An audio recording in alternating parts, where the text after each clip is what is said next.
Good morning everyone, welcome to soul services study. 1 November 2020 हो गई है आज, और यह है test number 16 UPSC civil services prelims के लिए। तो चलिए स्टार्ट करते हैं। तो क्वेश्चन नंबर 1 पर आ जाइए। हाल ही में उड़ीसा सरकार ने अंतर जातीय विवाह यानी इंटरकास्ट मैरिज को प्रोत्साहित करने के उद्देश्य से एक पोर्टल है सुमंगल पोर्टल, उसको लॉन्च किया है। तो सुमंगल पोर्टल से रिलेटेड कुछ स्टेटमेंट है यहाँ पर, और बताना कि इनमें से कौन सा करेक्ट है। पहला स्टेटमेंट है, विवाह में एक पक्ष का उच्च जाति का और दूसरे पक्ष का अनुसूचित जाति का होना अनिवार्य है। विवाह जो है हिंदू विवाह अधिनियम 1955 के तहत पंजीकृत होना अनिवार्य नहीं है। तीसरा स्टेटमेंट है, विवाह करने वाले जोड़े को 2.5 लाख रुपए प्रोत्साहन राशि की घोषणा की गई है। 2.5 लाख रुपए, बताइए। सुमंगल पोर्टल लॉन्च किया है इसीलिए कि जो विवाहित जोड़ा है उनके पास जो धनराशि है 2.5 लाख रुपए की, वो पहुंच जाए आसानी से, ठीक है। और सुमंगल पोर्टल जो है, इसके जो क्लॉज हैं वो विवाह में एक पक्ष में उच्च जाति और दूसरा जो है पक्ष अनुसूचित जाति का होना इसमें अनिवार्य है। और ये जो विवाह होगा ना इस तरह का, वो हिंदू विवाह अधिनियम 1955 के तहत पंजीकृत होना अनिवार्य है, अनिवार्य होना चाहिए, ठीक है। पंजीकृत होना चाहिए, रजिस्टर्ड होना चाहिए। और विवाह करने वाले जोड़े को जो धनराशि प्राप्त होगी, प्रोत्साहन राशि प्राप्त होगी, वो 2.5 लाख रुपए होगी। अभी तक 1 लाख थी, लेकिन नवीन पटनायक ने इसको बढ़ाकर जो है उन्होंने 2.5 लाख रुपए कर दिया है, उड़ीसा के मुख्यमंत्री। तो यहाँ जो स्टेटमेंट करेक्ट हो गया अपना, पहला करेक्ट हो गया, दूसरा वाला गलत हो गया, क्योंकि हिंदू विवाह अधिनियम 1955 के तहत रजिस्टर होना चाहिए इस तरह का विवाह, और बिल्कुल 2.5 लाख रुपए की प्रोत्साहन राशि मिलेगी उस जोड़े को। तो समाज में फैली असमानता को समान बनाने के लिए इस तरह का प्रोत्साहन है उड़ीसा की सरकार का। ऑप्शन नंबर सी 1 और 3 इसका आंसर है। तो देखिए, अंतर्राज्यीय विवाह, अंतरजातीय विवाह, इंटरकास्ट मैरिज को प्रोत्साहन करने के लिए उड़ीसा के मुख्यमंत्री नवीन पटनायक ने सुमंगल नाम से एक पोर्टल जो है वेब पोर्टल लॉन्च किया है, जो कि अंतरजातीय जोड़ों को आवेदन की तारीख से 60 दिनों के भीतर प्रोत्साहन राशि प्राप्त करने में मदद करेगा। और अंतरजातीय विवाह करने वाले जोड़ों को मिलने वाली प्रोत्साहन राशि जो है 1 लाख रुपये से बढ़ाकर 2.5 लाख रुपये कर दी गई है। मुख्यमंत्री के अनुसार इस तरह के विवाह से सामाजिक समरसता में बढ़ोतरी होगी, और विवाह में एक पक्ष का उच्च वर्ग और दूसरा वर्ग जो है अनुसूचित जाति का होना अनिवार्य है। इसके अलावा विवाह को हिंदू विवाह अधिनियम 1955 के तहत रजिस्टर्ड होना अनिवार्य है, ठीक है, तभी तो पक्का काम होगा। क्वेश्चन नंबर 2 पर आ जाइए। वायु गुणवत्ता प्रबंधन आयोग से रिलेटेड कुछ स्टेटमेंट है यहाँ पर। देखिए, इस आयोग का उद्देश्य राष्ट्रीय राजधानी क्षेत्र यानी एनसीआर और इसके आसपास के क्षेत्र में वायु प्रदूषण की समस्या से निपटना है। और एनसीआर के अंदर कौन कौन से क्षेत्र आते हैं, कल के टेस्ट में बताया था मैंने। देखिए, इस आयोग का गठन पर्यावरण प्रदूषण रोकथाम एवं नियंत्रण प्राधिकरण के विकल्प के रूप में किया गया है। यही है इस आयोग को बनाने का उद्देश्य या कुछ और है? यही है, करेक्ट है दोनों के दोनों स्टेटमेंट, सी है इसका आंसर। तो हाल ही में सेंट्रल गवर्नमेंट ने राष्ट्रीय राजधानी क्षेत्र एनसीआर, नेशनल कैपिटल रीजन और इसके आसपास के क्षेत्रों में वायु प्रदूषण की समस्या से निपटने के लिए वायु गुणवत्ता प्रबंधन आयोग गठित करने हेतु एक अध्यादेश अधिसूचित किया है। तो करेक्ट है पहला स्टेटमेंट। सेंट्रल गवर्नमेंट के इस अध्यादेश के माध्यम से सर्वोच्च न्यायालय के आदेश पर गठित पर्यावरण प्रदूषण रोकथाम एवं नियंत्रण प्राधिकरण तथा इस विषय से संबंधित अन्य समितियों को विघटित कर दिया गया है। क्वेश्चन नंबर 3 पर आ जाइए। रेगुलेटरी सैंडबॉक्स के संदर्भ में विचार करना है। देखिए, रेगुलेटरी सैंडबॉक्स नियंत्रित दशाओं में नवीन फिटनेक उत्पादों या सेवाओं के प्रत्यक्ष परीक्षण को संदर्भित करता है। क्या? Regulatory sandbox. हाल ही में अंतर्राष्ट्रीय वित्त सेवा केंद्र प्राधिकरण द्वारा रेगुलेटरी सैंडबॉक्स के लिए एक रूपरेखा पेश की गई है। इसी ने पेश किया है, सेबी ने पेश किया है। रेगुलेटरी सैंडबॉक्स के लिए एक रूपरेखा अंतर्राष्ट्रीय वित्त सेवा केंद्र प्राधिकरण ने ही पेश की है। करेक्ट है दूसरा वाला स्टेटमेंट, करेक्ट है पहला वाला स्टेटमेंट भी। रेगुलेटरी सैंडबॉक्स नियंत्रित दशाओं में नवीन फिटनेक उत्पादों या सेवाओं के प्रत्यक्ष परीक्षण को संदर्भित करता है। सही है सी। तो रेगुलेटरी सैंडबॉक्स नियंत्रित दशाओं में नवीन फिटनेक उत्पादों या सेवाओं के प्रत्यक्ष परीक्षण को संदर्भित करता है। फिटनेक पहल के तहत बैंकिंग, बीमा, प्रतिभूतियों और प्रबंधन के क्षेत्र में वित्त उत्पादों और वित्त सेवाओं के प्रसार को प्रोत्साहित किया जाता है। इस दिशा में हाल ही में अंतर्राष्ट्रीय वित्त सेवा केंद्र प्राधिकरण यानी international financial service centre authority IFSCA द्वारा रेगुलेटरी सैंडबॉक्स के लिए रूपरेखा पेश की गई है। दोनों करेक्ट। निम्नलिखित कथनों पर विचार करना है। दो स्टेटमेंट है यहाँ पर, बताना कि इनमें से कौन सा करेक्ट है। पहला स्टेटमेंट है पौधों के भीतर पोटेशियम की कमी जड़ों और अंकुरों की वृद्धि को रोककर पौधों को प्रभावित करती है। पौधों में पोटेशियम आयन श्वसन एवं प्रकाश संश्लेषण में शामिल कई एंजाइमों को निष्क्रिय करता है।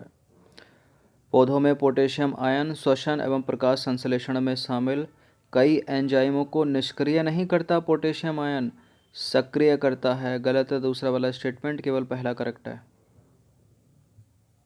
तो देखिए, पौधों को अन्य तत्वों के अलावा पोटेशियम आयन की एक उच्च एवं अपेक्षित स्थिर संकेंद्रण की आवश्यकता होती है, जो श्वसन एवं प्रकाश संश्लेषण में शामिल कई एंजाइमों को सक्रिय करता है, निष्क्रिय नहीं करता। बाकी पोटेशियम पौधों के लिए सबसे महत्वपूर्ण माइक्रो न्यूट्रिएंट में से एक है। पौधों में पोटेशियम की कमी जड़ों एवं अंकुरों की वृद्धि को रोककर पौधों को प्रभावित करती है, और जिन पादपों में पोटेशियम की कमी होती है वे नमक, सूखा, ठंड और अन्य जैविक व अजैविक तनावों के लिए अति संवेदनशील होते हैं, मतलब इनसे प्रभावित हो जाते हैं बहुत जल्दी। क्वेश्चन नंबर 5 पर आ जाइए। सर्व पावर योजना के संदर्भ में विचार करना है। इस योजना की शुरुआत केंद्रीय विज्ञान और प्रौद्योगिकी मंत्रालय द्वारा की गई है। इस योजना के तहत महिला शोधकर्ताओं को 5 वर्ष के लिए फेलोशिप देने का प्रावधान किया गया है। इस योजना के तहत निजी शैक्षणिक संस्थानों के आवेदक भी लगभग लाभ प्राप्त कर सकते हैं। सर्व पावर योजना के तहत निजी शैक्षणिक संस्थानों के आवेदक भी लाभ प्राप्त कर सकते हैं। यानी तीसरे स्टेटमेंट के कहने का मतलब है ऐसा नहीं है कि केवल सरकारियों के लिए है ये, बिल्कुल निजी शैक्षणिक संस्थानों के आवेदक भी लाभ प्राप्त कर सकते हैं। करेक्ट है तीसरा वाला स्टेटमेंट। सर्व पावर योजना, इस योजना के तहत महिला शोधकर्ता, देखें ऐसा नहीं है कि महिला शोधकर्ता इसमें शामिल होंगी, और 5 वर्ष के लिए अभी फेलोशिप नहीं दी गई है, 3 वर्ष के लिए फेलोशिप दी गई है। अब जो दो जिस चीज़ में उसको एलिमिनेट कर दीजिए, दो तो कटेंगे इसको। और इस योजना की शुरुआत केंद्रीय विज्ञान और प्रौद्योगिकी मंत्रालय द्वारा ही की गई है। तो करेक्ट है इसका आंसर 1 और 3, 2 गलत है। 3 साल की फेलोशिप है। तो सर्व पावर योजना केंद्रीय विज्ञान और प्रौद्योगिकी मंत्रालय के विज्ञान एवं प्रौद्योगिकी विभाग से संबद्ध विज्ञान एवं इंजीनियरिंग अनुसंधान बोर्ड द्वारा की गई है, इसलिए करेक्ट हो जाता है पहला स्टेटमेंट। इस योजना के तहत किसी शोधार्थी को, चाहे महिला हो या पुरुष हो, उसके पूरे करियर में एक बार ही फेलोशिप दी जाएगी, और इसकी अवधि होगी 3 वर्ष की, और वो भी बगैर किसी विस्तार के। ठीक है, कोई विस्तार नहीं होगा इसमें। दूसरा गलत है इसलिए, क्योंकि शोधार्थी कोई भी हो सकता है, महिला या पुरुष, और अवधि 5 साल की नहीं बल्कि 3 साल की है। हिमालयन ब्राउन बियर से रिलेटेड कुछ स्टेटमेंट है यहाँ पर, और बताना कि इनमें से कौन सा सत्य है। हिमालयन ब्राउन बियर पश्चिमी हिमालय में पाया जाने वाला एक शाकाहारी जीव है, और इसे IUCN की रेड लिस्ट में वुल्नरेबल श्रेणी में डाला गया है। देखिए, बियर भालू लेक वेक से निकाल कर मछलियाँ खा लेते हैं, तो शाकाहारी कहाँ से हो गया, मांसाहारी है ये। एक दूसरा वाला सही है, वुल्नरेबल है, शुभेद है। तो हिमालयन ब्राउन बियर हिमालय के ऊंचाई वाले क्षेत्रों में पाए जाने वाले सबसे बड़े मांसाहारी जीवों में से एक हैं, शाकाहारी नहीं है। और भारत में यह पश्चिमी हिमालय राज्यों, कौन कौन से राज्य हैं? जम्मू कश्मीर, हिमाचल प्रदेश, उत्तराखंड में 3000 से 5000 मीटर की ऊंचाई पर पाया जाता है। इसकी छोटी एवं अलग अलग आबादी भारत और पाकिस्तान के दूर दराज के ऊंचे हिमालय पहाड़ी क्षेत्रों में पाई जाती है। इसे IUCN की रेड लिस्ट में वुल्नरेबल श्रेणी में सूचीबद्ध किया गया है, और भारतीय वन्यजीव संरक्षण अधिनियम 1972 की अनुसूची 1 के तहत भी इसको संरक्षण दिया गया है। हिमालयन ब्राउन बियर को समाचारों में रहा वॉशिंगटन ब्रोकेट समझौता किसका है भाई? वॉशिंगटन ब्रोकेट समझौता किसका है? वॉशिंगटन कहाँ है? तो इसका ही होगा, अमेरिका का।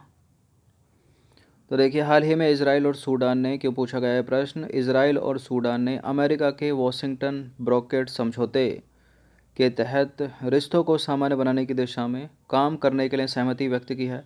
इस समझौते के तहत अरब देशों के द्वारा भी द्विपक्षीय रूप से इजराइल के साथ सामान्य रिश्तों को स्थापित करने पर सहमति व्यक्त की गई है। अब इतना पढ़ने के बाद पता ही होगा आपको कौन कौन से अरब देश। क्वेश्चन नंबर 8 पर आ जाइए। भारतीय रिजर्व बैंक की ब्याज स्थगन घोषणा के संदर्भ में कौन सा गलत है? ब्याज स्थगन घोषणा के संदर्भ में कौन सा गलत है? आरबीआई की यह घोषणा कोविड-19 महामारी के तहत राहत उपायों के लिए की गई है। बिल्कुल, इसके तहत उधारकर्ताओं को ब्याज स्थगन अवधि के दौरान बकाया ऋण राशि पर साधारण ब्याज का भुगतान करना होगा। साधारण ब्याज का, करेक्ट है। इस योजना के तहत गैर निष्पादनकारी संपत्ति के रूप में वर्गीकृत खाते लाभार्थी नहीं होंगे। बिल्कुल, इस योजना के तहत केवल वर्ड आ गया, वाणिज्यिक बैंकों को शामिल किया गया, केवल कॉमर्शियल बैंकों को शामिल किया गया है, जो कि गलत है स्टेटमेंट। तो डी गलत है, क्योंकि इसके दिशा निर्देशों के तहत बैंकों तथा अन्य उधारदाताओं जैसे कि सहकारी बैंक भी इसमें शामिल हैं और गैर बैंकिंग वित्त कंपनियों को भी इसमें शामिल किया गया है। तो गलत है डी, गलत हो गया डी, आरबीआई की ब्याज स्थगन घोषणा के अंतर्गत। सेकंड लास्ट प्रश्न पर आ जाइए। भारत ने अंतर्राष्ट्रीय श्रम संगठन के निम्नलिखित में से किन अभिशमों की पुष्टि की है? बाल श्रम के सबसे विकृत स्वरूप पर अभिशम है, संगठित एवं सामूहिक सौदेबाजी के अधिकार पर अभिशम है, बालात श्रम के उन्मूलन पर अभिशम है, समान पारिश्रमिक पर अभिशम है। पढ़ते हुए लग रहा है कि भारत किन किन पर हस्ताक्षर कर सकता है, किन किन की पुष्टि कर सकता है? बालात श्रम के सबसे विकृत स्वरूप पर अभिशम है, इसमें तो होगा पक्का। समानता के लिए बोलता है, संविधान भी बोलता है। समान पारिश्रमिक पर अभिशम है, बालात श्रम के उन्मूलन पर अभिशम है, ये भी है। संगठित एवं सामूहिक सौदेबाजी के अधिकार पर अभिशम है, ये नहीं है। 1 3 4 1 3 4 1 3 4 1 3 4 ऑप्शन नंबर बी। तो देखिए, भारत ने अंतर्राष्ट्रीय श्रम संगठन ILO के 8 प्रमुख या फिर मौलिक अभिशमों में से 6 की पुष्टि की है, जो इस प्रकार हैं। बालात श्रम पर अभिशम है, संख्या 29 में। बालात श्रम के उन्मूलन पर अभिशम है, संख्या 105। बालात पारिश्रमिक पर अभिशम है, संख्या 100। भेदभाव पर अभिशम है रोजगार और व्यवसाय में, संख्या 111। न्यूनतम आयु पर अभिशम है, संख्या 138। और बाल श्रम के सबसे विकृत स्वरूप पर अभिशम है। तो इन संख्या की आवश्यकता उतनी नहीं है, लेकिन आपको ये पता होना चाहिए। फिर से एक बार रिवाइज करवा देते हैं। बालात श्रम पर अभिशम है, टोटल 6 की पुष्टि। बालात श्रम के उन्मूलन पर अभिशम है, समान पारिश्रमिक पर अभिशम है, भेदभाव पर अभिशम है रोजगार और व्यवसाय में, न्यूनतम आयु पर अभिशम है और बालात श्रम के सबसे विकृत स्वरूप पर अभिशम है। ठीक है, अंतिम प्रश्न है, मोस्ट इंपॉर्टेंट प्रश्न है। निम्नलिखित में से किन संरक्षण रिजर्वों या आर्द्र भूमियों को रामसर स्थल के रूप में नामित किया गया है? आसन संरक्षण रिजर्व, व्यास कंजर्वेशन रिजर्व, समरसपुर और सांडी आर्द्र भूमि। बताइए, नीचे दिए गए कूट का प्रयोग करके सही उत्तर का चयन कीजिए। यूपीपीसीएस वाले उत्तर दीजिए इसका। देखिए, 3 4 तो इसमें होगा पक्का, 3 4 इसमें पक्का होगा, तो एलिमिनेट करिए। जिसमें 3 नहीं है, समरसपुर तो है ही है ना, 2020 में शामिल किया गया कि नहीं किया गया। और हाल ही में उत्तराखंड का पहला है आसन संरक्षण रिजर्व को आर्द्र भूमि, आसन संरक्षण आर्द्र भूमि जो है रामसर में घोषित की गई अभी हाल ही में। अलग से सेपरेट वीडियो है इस पर, जयसर ने बनाया था। तो पहला भी सही हो गया, दूसरा भी सही हो गया, तीसरा भी है, समरसपुर तो है ही है, और चौथा। तो इसका आंसर क्या हो जाएगा? Option number D. ठीक है, तो देखिए, हाल ही में देहरादून स्थित आसन संरक्षण रिजर्व को रामसर कंजर्वेशन कन्वेंशन के तहत अंतर्राष्ट्रीय महत्व की आर्द्रभूमि का दर्जा जो है दिया गया है। आसन संरक्षण रिजर्व उत्तराखंड का पहला रामसर स्थल है, इसलिए इम्पोर्टेंट है।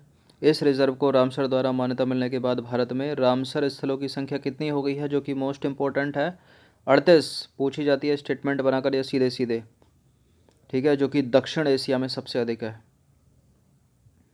कहाँ है रामसर? ईरान में।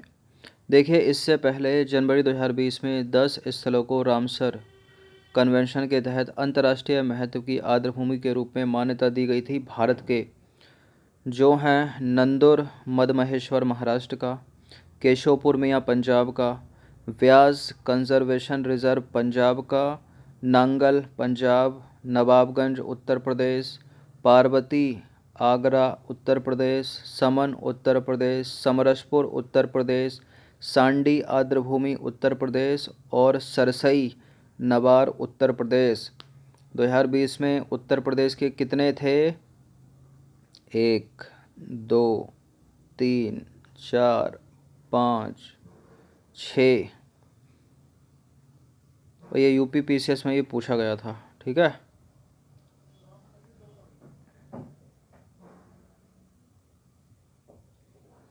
तो ये 10 प्रश्न थे इम्पोर्टेंट, मोस्ट इम्पोर्टेंट 10 प्रश्न। आसन को याद रखना, उत्तराखंड का पहला है। इस पूरी की पूरी टेस्ट सीरीज़ की प्लेलिस्ट बना रखी है हमने, वहाँ पर आप टेस्ट नंबर 1 से लेकर कौन से नंबर का था ये 15 16 जो भी था उस तक पहुँच सकते हो। धन्यवाद।